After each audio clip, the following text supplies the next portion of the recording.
Thank you to you all on this topic. We move now to Dan for the next. Yeah, let's turn to the economy right now. Many Hoosiers struggling these days to pay for basic needs like groceries and gasoline.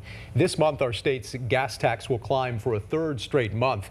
Would you support a decrease in our state's gas tax to give Hoosiers some immediate relief? Mr. Braun, this first question is for you. Would you support lowering the state's gas tax if elected governor? So when it comes to the gas tax, the income tax, property tax is really what I hear the most about. We dealt with that when I was in the state legislature. And when a gas tax or a diesel tax would be used for roads and bridges, it wasn't before. We're the crossroads of America, and it costs to keep it like that. If we lose that comparative advantage, you're going to be in trouble. So community crossings, which generates cost sharing between state and communities across the state, local and county governments, they complained about it at first. Now they love it. If we want to keep what we're known best for, if we want to get economic development into this state, you got to make sure your infrastructure is in good shape. When it comes to that, and that happened years ago in the state legislature, that's why we've got roads and bridges in good shape. And almost 48 out of 50 stakeholders said they were for it when that occurred. I'll listen again. So to follow up here, you're referencing your vote in 2017 in the State House. You voted to support that 10-cent a gallon increase signed into law by the governor. Would you vote the same way on that today? 30 seconds. I would. I don't think we need a tax increase on gas. I think in general, the thing we probably ought to be looking at is how do we keep property taxes from getting out of control?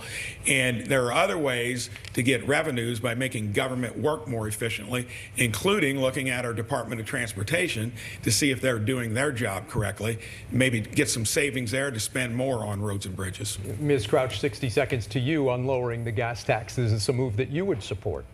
You know, as a state representative, I voted for the largest property tax cut in our state's history. Also voted to reduce the corporate income tax, voted to eliminate the estate tax. And I am certainly open to eliminating or lowering any tax here in Indiana.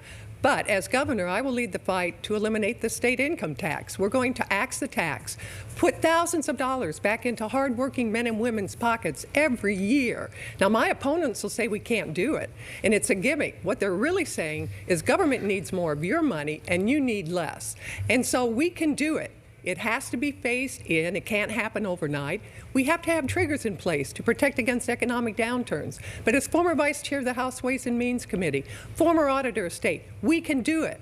If we limit government growth, if we end wasteful government spending, and if we find efficiencies in government, we can reduce that tax, we can eliminate it and put money in your pockets, and our economy will prosper. Mr. Chambers, 60 seconds to you. Would you support cutting the state's gas tax? Yeah, I'm glad you brought up the 2017 gas tax increase that Senator Braun supported. That would have been the largest tax increase in state history.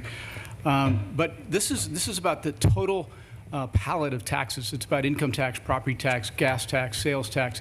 Indiana is pretty competitive. We can always work to get that down over time without pulling the resources away from education and supporting our police and addressing mental health and health care. We have to look at the entire package of taxation in a package, not just one individual tax here and there. We do need to, we were #1 in the country for infrastructure in 2022. We need to continue to make progress on infrastructure. And so we'd have to evaluate that in context of all other taxation. At the end of the day, we're #9 in the country. We'd like to get that down even further, but not at the expense of public safety or education as well. Mr. Doden, 60 seconds to you on whether you'd back a reduced gas tax. Well, the General Assembly is studying our tax, whole tax system right now. We're going to work with them to study that. But here's what I'm going to focus on. I've been talking with seniors all over the state of Indiana on property taxes, and we've seen an increase of up to 15, sometimes even higher % in 1 year. And they're coming to me and saying, Eric, if we do not have the ability with our fixed income to pay for these taxes, we're going to lose our home. And I think that's just wrong. So we're going to work through the General Assembly to have a cap on property taxes for seniors so that they can know exactly what their taxes are going to be while they're on a fixed income. We're going to make sure then that we work with the General Assembly to study the taxes, both income tax. And I just want to briefly comment on income tax. I think it's inappropriate for a governor to make a promise that they can't keep. our income taxes cannot be axed. It'd be a 40% blow to the budget, $8 billion. We need to work with the General Assembly to make sure that we lower taxes as much as possible in a fiscally responsible way, and that's exactly what we're going to do. I'm going to have Ms. Crouch respond to that here in a moment, but first, I'm not sure if I heard an answer on the gas tax cut specifically, if you'd support that or not. 15 seconds. Well, right. So what I'm saying is we're looking at the total tax structure with the General Assembly, which would include the gas tax. Ms. Crouch, 30 seconds to you. Your response to what he said there, he feels that's a promise you would not be able to keep as Yes, governor. well, my opponent has selective hearing, but also you can certainly be entitled to your own opinions, but not your own facts. And when I explained it, I said it can't happen overnight. It has to be phased in. We're actually doing it today because several years ago we were at 3.4%. Today we're at 3.1%. 2027 we're going to 2.9%. No, it can't happen overnight, but we can do it if we phase it in and take excess surpluses and revenues and put them towards eliminating that income tax, putting money back into your pockets every single year. Certainly a topic that has been front and center in the news during this election. Birchelle, you have the next question.